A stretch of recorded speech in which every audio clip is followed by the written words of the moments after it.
તો સુરતની શુભમ પાર્ક સોસાયટીની ઘટના, ખાડીનું લેવલ વધતા લોકોના ઘરમાં ઘૂસ્યા છે પાણી। સતત વધતા પાણીના કારણે સોસાયટીમાં બનાવેલ ખાડીની દિવાલ તોડી પડાઈ છે। લોકોનો અનાજ સહિતનો સામાન પાણીમાં પલળી ગયો છે। લોકોએ પોતાનો સામાન બચાવવા ઉપર ચડાવી દીધો। તમામ લોકોએ પાલિકા સામે રોષ દાખવ્યો। લોકો ઘરની બહાર રહેવા મજબૂર બન્યા। છેલ્લા 4 દિવસથી વીજળી પણ નથી મળી રહી।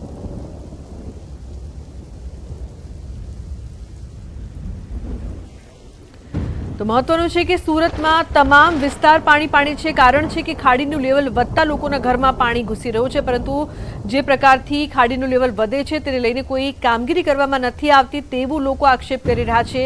દર વર્ષે આ પરિસ્થિતિ થોડાક જ વરસાદમાં ખાડીનું લેવલ વધે છે અને પાણી છે તે સોસાયટીમાં ફરી વળે છે। એટલું જ નહીં પરંતુ ઘરોની અંદર પણ પાણી ઘૂસી ગયું છે, જેના કારણે લોકોને હાલાકીનો સામનો પણ કરવો પડી રહ્યો છે।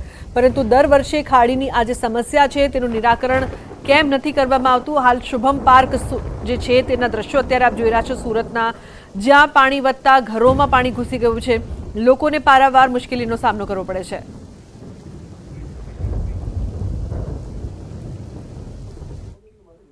હવે વાત કરીએ જીવ બચાવતા દેવદૂતની।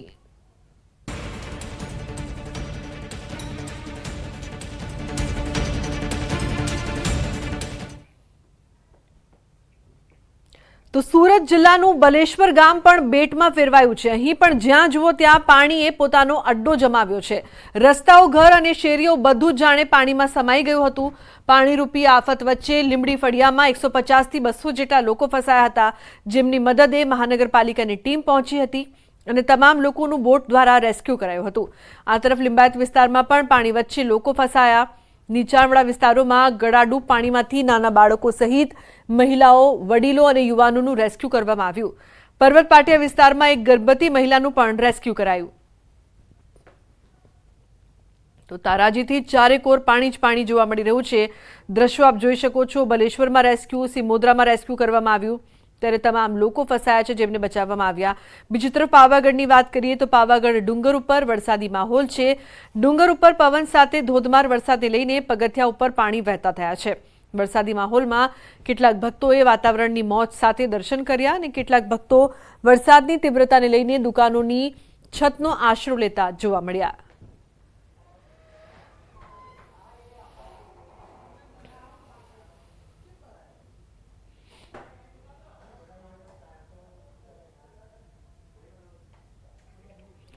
તાપીના વ્યારા તાલુકાના પૂર્વપટ્ટી જંગલ અંતરિયાળ વિસ્તારમાં ભારે વરસાદ વરસ્યો છે। લખાલીથી ચીચબરડી, વડપાડા, રાણી આંબા, ઢોંગી આંબા, વાલોઠા, ભૂરીવેલ, લખાલી આ 7 ગામોને જોડતો કોઝવે હાલ પાણીમાં ગરકાવ થયો છે।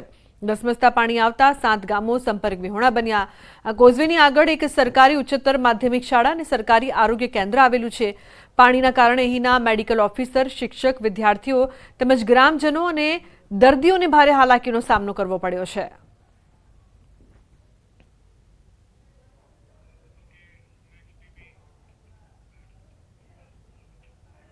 સમાચારમાં આગળ વાત કરીએ તો આણંદના બોરસદમાં ધોધમાર વરસાદ, તોરણા માતાજી રોડ પર પાણી ભરાયા છે। 40 સોસાયટીઓમાં વરસાદી પાણી ભરાયા છે। બોરસદ સાયન્સ કોલેજ અને જૈન માર્ગ પર પાણી ભરાતા લોકોને હાલાકીનો સામનો કરવો પડી રહ્યો છે। 40 જેટલી સોસાયટીઓમાં વરસાદી પાણી ભરાતા લોકોને મુશ્કેલી થઈ રહી છે। તો બીજી તરફ આણંદના બોરસદમાં પણ ધોધમાર વરસાદ, જૈન મંદિર, સાયન્સ કોલેજ પાસે અહીંયાની સોસાયટીઓમાં લગભગ 40 સોસાયટીમાં પાણી ભરાયેલું છે અને આગળ જે કાંસ બનાવેલો એ ખુલ્લો હતો, પણ પેટી કાંસને પેટીમાં કન્વર્ટ કરી ને પાણી ફસાયું છે। એ પાણી આગળ જતું છે નહીં અને વરસાદ પણ વધારે પડ્યો છે એટલે પાણીનો નિકાલ એકદમ થતો નથી।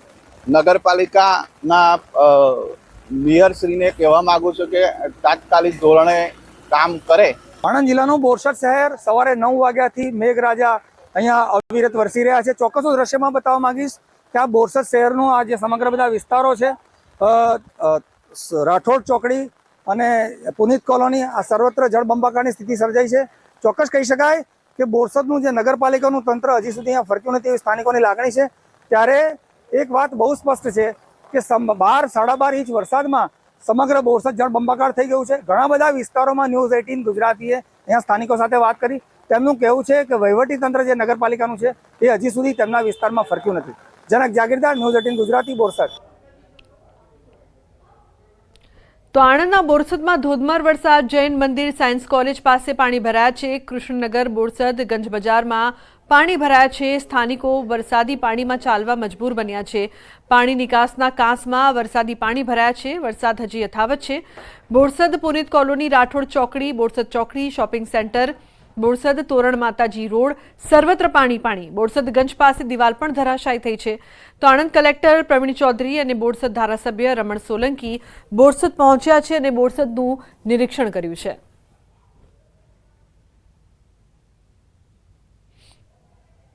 બોરસદ તાલુકા મથકે આશરે 13 ઇંચ જેટલી વરસાદ પડી છે 4 કલાકમાં।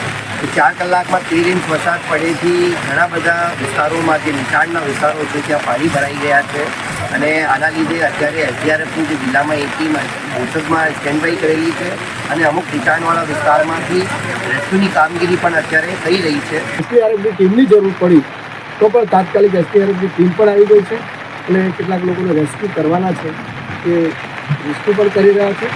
પરંતુ તંત્રની તમામ પ્રકારની તૈયારી અને નગરપાલિકા તંત્રની તમામ તૈયારી કારણે હજુ સુધી કોઈ એવી મોટી જાનહાની પણ થઈ નથી।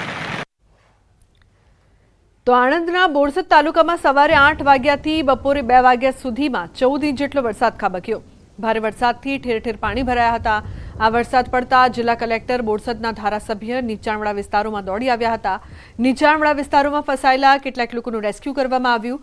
બોરસદની આસપાસના ઘણા ગામોના રસ્તાઓમાં પાણી ભરાતા હાલ પૂરતા તેમને બંધ કરી દેવામાં આવ્યા છે।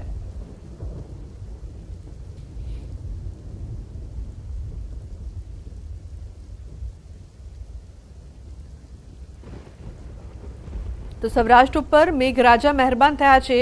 સૌરાષ્ટ્રના દેવભૂમિ દ્વારકા, જામનગર, રાજકોટ, મોરબીના ડેમ છલકાયા। દેવભૂમિ દ્વારકા જિલ્લામાં 12માંથી 10 જેટલા ડેમ 100% ભરાયા છે। જામનગર જિલ્લાના 21માંથી 13 જેટલા ડેમ 100% ભરાયા છે। આ 7 જિલ્લાના 76 ડેમમાં નવા નીર આવ્યા છે।